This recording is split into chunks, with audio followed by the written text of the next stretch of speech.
I was in Greenland in August, which is awe-inspiring and quite remarkable, but also melting at an incredible pace. This is just a typical glacier leading up onto the enormous ice sheet that contains by far the largest volume of ice in our hemisphere.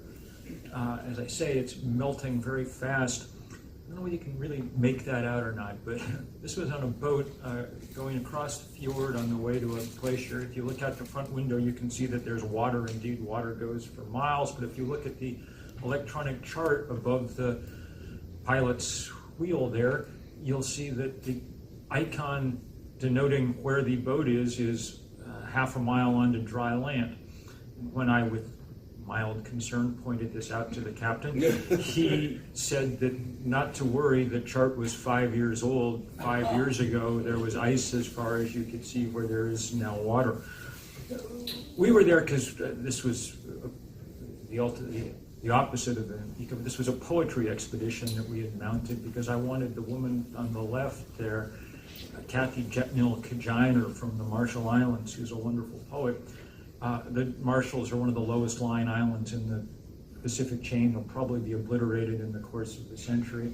But I wanted her to be able to do one of her poems standing on the ice that when it melted would drown her home. And the results are the poem is quite amazing. If you Google it, which is easy to do, you'll get some sense of both the rage and the determination that people facing.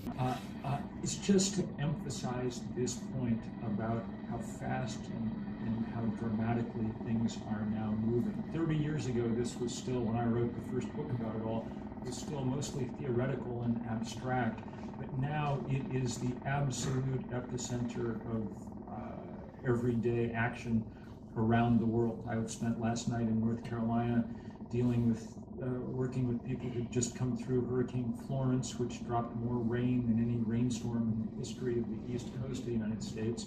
It dropped the equivalent of all the water in Chesapeake Bay in the Carolinas. Okay? It came a year after Hurricane Harvey had the biggest rainstorm in the history of the United States, dropping 5 feet of water on parts of Houston. The economic challenges that these kind of things present are almost unbelievable. But for the moment, sort of set that aside and just try to get through your mind the speed and power with which this is now happening. Because if you do that, you'll begin to understand why there are some solutions that simply make no sense. This is a 12-story high, 120-foot, just happened to be collapsing as we were going over it.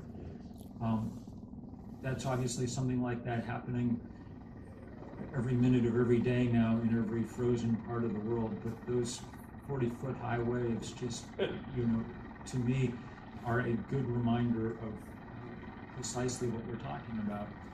But we could be and I will add that there's a paper from the most important Greenland glaciologist that came out this morning about the rapid new data on the rapid rate of melt up there. And she said in her text to accompany the new study, she said, to the extent that Greenland is the canary in the coal mine, the canary is now dead. So we could do this exercise from almost any direction that you wanted. I mean, also today, the wildfire in California, there's one yesterday still spreading through the Sierra foothills. It was burning 80 acres a minute.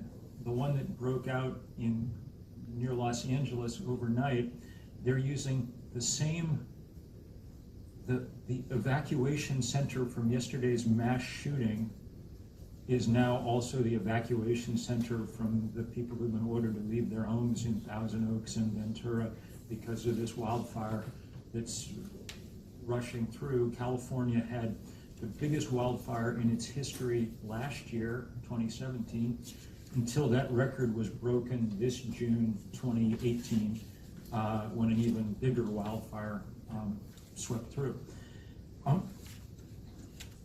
The point of all of this is simply to say that that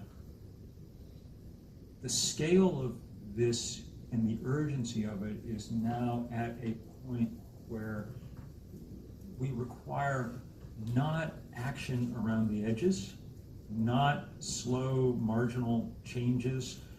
We require truly dramatic action. The IPCC, the Intergovernmental Panel on Climate Change, in its report last month said if we don't take radical transformative action in the next dozen years, then we have no hope of meeting even the modest targets that we set in Paris. So that's the first basic fact to get in mind. The second one is that this is an odd crisis because the solution to it is fairly apparent and not impossible to get to. I mean, the job is to stop burning coal, gas, and oil and replace it with something else. A decade ago, the something else was not at all clear what it would be. But in that decade, the engineers have done their work with amazing power. The price of a solar panel has fallen 90% over the last decade. You don't often see, I mean, it's exciting to see a cost curve in that kind of free fall. It doesn't happen very often, only at the, and it's now fallen to the point where it's the cheapest way to produce power across most of the world. In fact, there's a story today from Lazard, issued a study yesterday saying that now in most of the world, it's cheaper to build new solar and wind installations than it is simply to operate existing coal-fired power stations. Because once, of course, you've got the solar panel up, the power comes for free, thanks to the very large nuclear reactor that hangs in the sky, and does its job. So there's no mystery about where the solution lies. But there's no mystery about that we'll eventually get there. 75 years from now, there's no question that the planet will run on sun and wind because, as you know better than I do, free is a difficult business proposition to beat, okay? The problem is that on current trajectories, the world that we power in 75 years on sun and wind will be a fundamentally broken planet. And if we're of any hope of making that not happen, of keeping the planet from, keeping it from breaking at a, it's not like we can at this point avoid climate change. We can't. All we can maybe avoid is climate change at a level sufficient to cut the knees out from under civilizations. Okay? That's what we're playing for at the moment. And that's why this next period, next few years, is so critical. It's when we have to do these things. And it requires us to do them faster than economics alone will allow us to do it, because there's enough inertia in the system, enough sunk cost, that we won't make that transition at the speed that we need to without real intervention from governments and others pushing the pace here. Okay, so we have a uniquely large and dangerous crisis. We have a solution to it that pretty much everybody can see at some level is the solution. But we also have a huge obstacle in the way. And the huge obstacle in the way, and the thing that we need to talk about, is the power of the fossil fuel industry, the traditionally richest industry on the planet, and one that has made it completely clear that it's willing to use its wealth to maintain its business model for another 10, 20, 30 years, even at the cost of breaking the planet. The venality of that is in some ways without parallel. We know more about it than we did even a few years ago. Great investigative reporting in places like Inside Climate News and the LA Times and things have dug into the archives of the oil majors and found lots of whistleblowers and things. And they've been able to demonstrate that everybody, Exxon especially, but everybody really, in that world knew everything there was to know about climate change in the 1980s. Exxon, remember, was by far the biggest company in the world. Its product was carbon. They had superb scientists. They made sure they understood what was going on with carbon, and they believed their scientists when they told them. Exxon began building all its drilling rigs to compensate for the sea level rise that they knew was coming, for instance. What they didn't do was tell any of the rest of us. Instead, they invested hundreds of millions, billions of dollars in building this architecture of deceit and denial and disinformation that kept us locked for 25 or 30 years in an utterly sterile debate about whether climate change was real. A debate that both sides knew the answer to at the beginning. It's just that one of them was willing to lie. It's unclear, by the way, whether there'll be any penalty ever paid for that lying. I mean, the First Amendment protects your right to lie, but it doesn't protect your right to lie to investors. And so the New York Attorney General filed suit last week against Exxon on the grounds that it had systematically misled people who had invested money in it. That seems to be the best hope for perhaps even beginning to hold them accountable. That lying, that disinformation and deceit continues through the present. Doesn't take more than a glimpse at our current administration to see its effects. The fact that we pulled out of the Paris Climate Accords is on the long list of shameful things that have happened in this country over the last 2 years. Perhaps the most shameful of all, the country that had put more carbon into the atmosphere than any other is at the moment the only country on the planet that is not engaged in the international process to do something about it. But even as late as last Tuesday, when there were ballot initiatives across the country that might have begun to do something about some of this, Big Oil was making absolutely sure that nothing would come of it. Perhaps the best example is Washington State, where a very modest carbon tax was proposed, one modest enough that noted radical Bill Gates came out in strong endorsement of it. But the oil industry broke every spending record in the state of Washington for an initiative and managed to narrowly defeat it. In Colorado, where activists had proposed requiring the oil industry merely to move back a couple of thousand feet from people's homes before they put fracking wells in. That's all they asked for, was some setbacks. The oil industry poured in $40 million to make sure that this didn't happen. They outspent the community activists 40-1, and again, that was enough to win a narrow victory.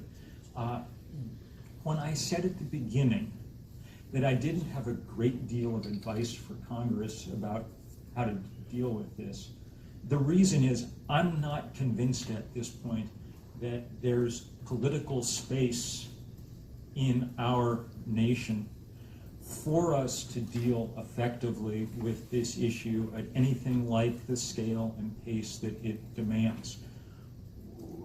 I can sit and propose to you a series of ideas that a Democratic House could perhaps pass.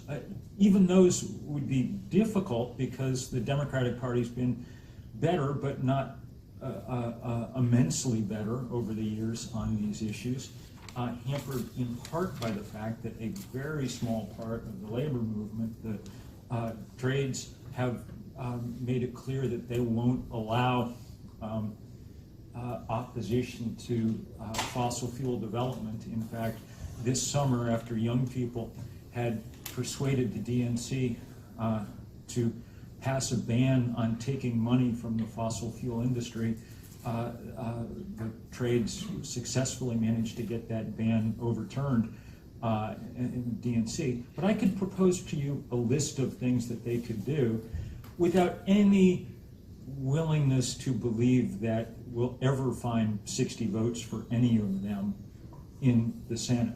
So I'm not going to spend a long time making a list for you of those things. I'm going to suggest instead that if we're ever going to take significant, strong, rapid action, it waits for the day when we break the political power of the fossil fuel industry. But that's the main task at hand. And some of that work can be done politically, but a lot of it has to be done through other means. We've spent the last 10 years trying to build sort of from scratch a climate movement around the world. And we've been, to one degree or another, somewhat successful. And there now is a movement. I'm just going to, Stephanie said that I'm not going to show you 20,000 pictures, 20,000 rallies. But I mean, suffice it to say that we've done this across the entire planet and to good end. You know, there are a lot of places now, including lots of the United States, where people now have an understanding of climate change that they didn't, and a kind of activist approach to it.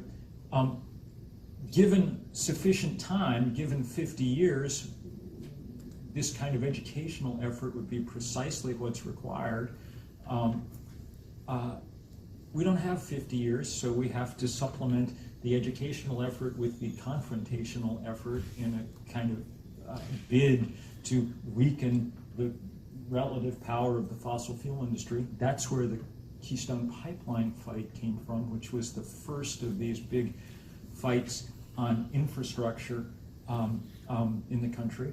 One that still, somewhat miraculously, is still alive. In fact, this morning, a federal court threw out Trump's approval of the Keystone Pipeline and says they have to go back to the back to work and produce a rationale for actually doing it that simply peak at environmentalists was insufficient grounds to change policy.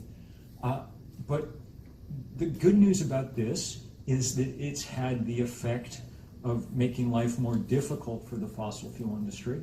Now every single pipeline, frac well, coal mine, export terminal, whatever, is opposed, and some of the time, in fact, a fair amount of the time, to me a surprising amount of the time, we win.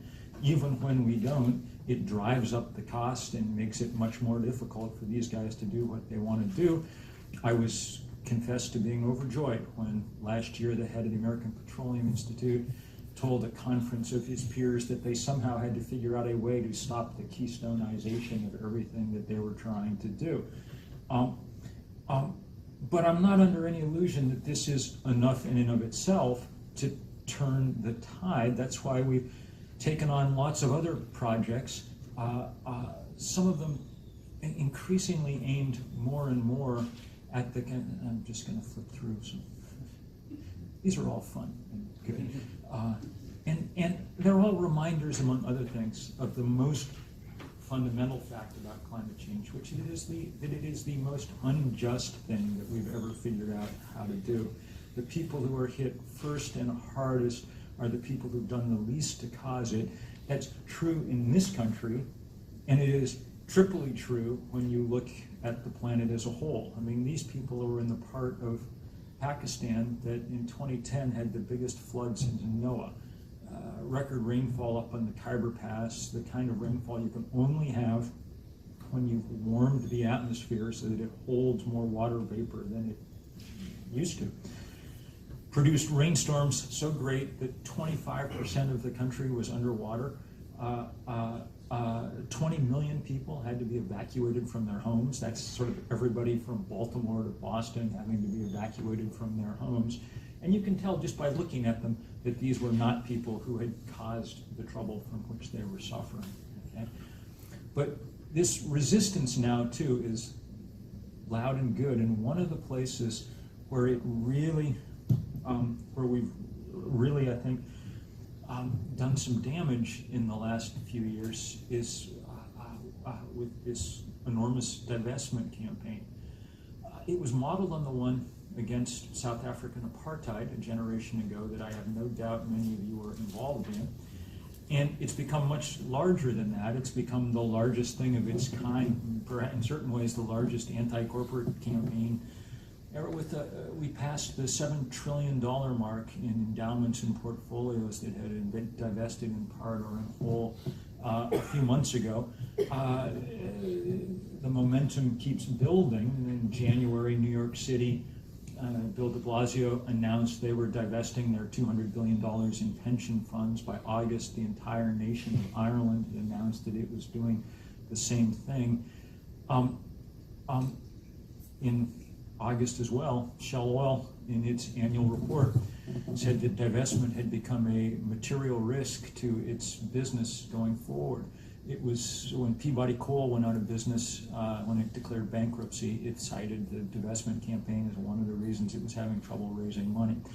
Those are important. Probably more important is the hope that this, as it grows, will continue to cost the oil industry some of the social license that it needs in order to keep its endless campaign of intimidation and denial underway. Eventually, that will happen. Eventually, this sort of epic lie will unravel. The problem is eventually, because as I said at the beginning, we lack the one element that we really need, time. Dr. King would end every speech by saying, the arc of the moral universe is long, but it bends toward justice. This may take a while, but we're going to win. The arc of the physical universe is short, and it bends toward heat. And if we don't win soon, then we don't win at all. And that's why we keep looking for things, approaches, avenues that might allow us to move at the speed with which we need to move.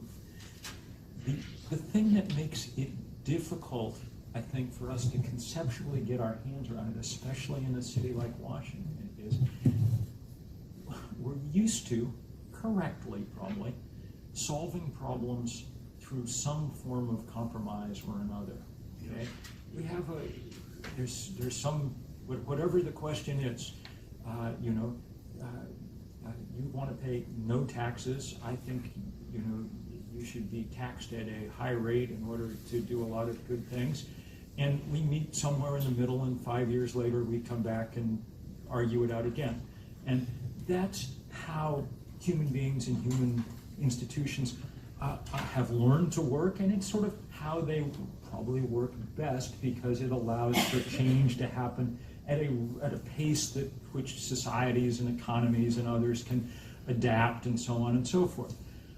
It's frustrating often for those of us who want change faster, but there's something to be said for that process. The problem with climate change is the debate's not between, in its final analysis, Democrats and Republicans, industrialists and environmentalists, left and right. The debate at its most basic level is between human beings and physics. And physics is uninterested in any of the stories that we want to tell it. Where we are in the business cycle, what would be politically convenient for the Democratic Party, how, so on and so forth. In the end, none of those things will influence the rate at which it converts carbon dioxide into excess heat. And so our job on this one issue is to figure out how to break some of those habits of mind and political habits. And one doesn't know if it can be done. As I say, I'm not convinced, and Tuesday's elections did nothing to make me any much more sanguine about whether we'll get where we need to go at the speed that we need to go there. In some ways, just the opposite. It's difficult to see that political space opening up. But if it's going to, it'll be because the politics will follow the cultural shift that needs to happen.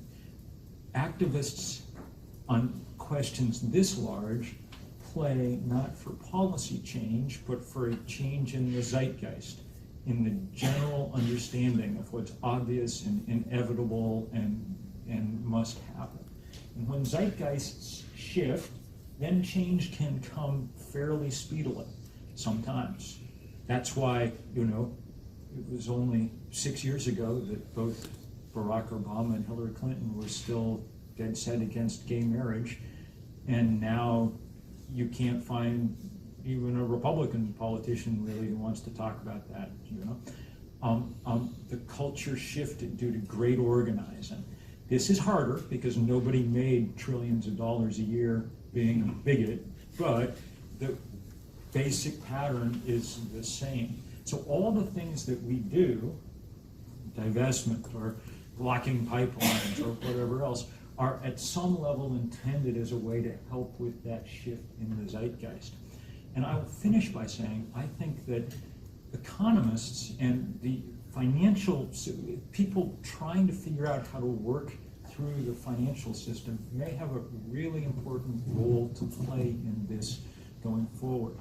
My guess is that pressure on the financial system may prove to be more effective than pressure on the political system. That is to say, given what's happened with the price of renewable energy, given what everybody can see is the eventual outcome of this process, it may be easier to stampede, intimidate, cajole, or willingly work with people in the investment community and elsewhere to cut off the flow of new funds to the fossil fuel industry, because money is the oxygen on which the fires of global warming burn, and divert that money in the direction of the solutions that we need and that we now have but need at scale. So I hope that people will think about this and try to figure out strategies that are about not only our political system, but also about questions like, how do you keep the insurance industry, which has more money than probably any other single industry on the planet, from investing in fossil fuels, despite the fact that they know better than anyone what the cost of this is, and how you even keep them from doing things like providing certificates of insurance for new fossil fuel projects, things like that. I mean, the finances of this industry are not the same that they were 10 years ago. Exxon was an invulnerable giant 10 years ago.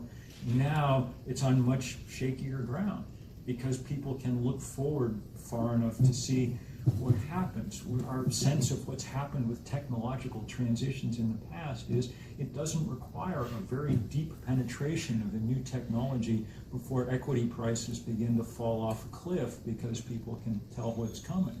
So there are vulnerabilities there that could be exploited. They just need to be exploited really fast. And if we can do that, get that process started, it will be instrumental in opening up political space in order to get something done. We need some power sources capable of matching the fossil fuel industry. We can do some of that with movement building, and some of that movement building may be able to pressure financial centers of power to add more pressure onto this equation. That's as optimistic a scenario as I can game out for you. As I said, I'm completely capable of providing you a long list of things that would be super helpful going forward, and things that if we could get them through Congress would be a great help, and so on and so forth. But it doesn't seem to me like a useful exercise right at the moment, because it's not going to happen until we change this larger kind of zeitgeist problem that we're dealing with. So there I will end and just I beg your apology for having been unremittingly depressing. Thank you.